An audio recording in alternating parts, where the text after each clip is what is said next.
Hi, I'm Forrest. 2 years ago, I sold my AI startup to Tesla. In this video, I'm going to show you what I'm working on next.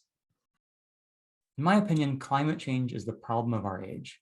We already see its effects with escalating wildfires in California, bigger hurricanes in Florida, and more. The way to stop climate change is to stop our greenhouse gas emissions. In addition to things like electric cars and solar panels, a good place to start is by cleaning up our nation's energy grid. In the US, it's still the case that 60% of our energy grid is powered by fossil fuels. And one study shows that if we want to replace our energy grid with 100% renewable energy, that would take $4.5 trillion. So where can we find that kind of money? One place to look is in the defense budget.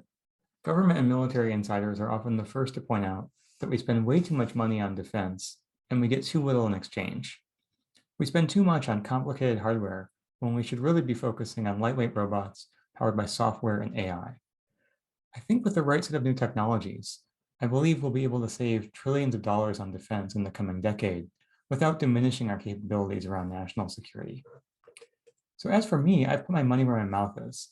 I decided to join a company called Anduril, where we apply modern AI, robotics, and software to applications in defense.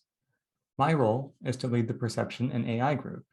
And all things considered, I'm optimistic that this work will save the government money, and critically, it will free up funds to implement the clean energy grid that we talked about before. At Anduril, the core product is a sensor fusion and AI network called Lattice.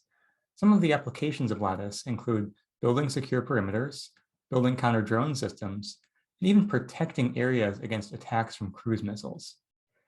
With Lattice, we use a lot of the same core technologies as with autonomous cars, things like GPUs, computer vision, machine learning, and sensor fusion. In some ways, we're a bit ahead of the autonomous car market.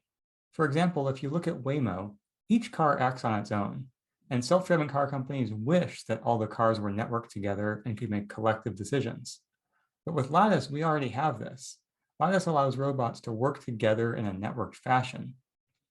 All in all, I'm optimistic that the breakthroughs at Anduril will not only help the military, but also help civilian applications like autonomous cars, and even enable America to have the money to take more action on climate change.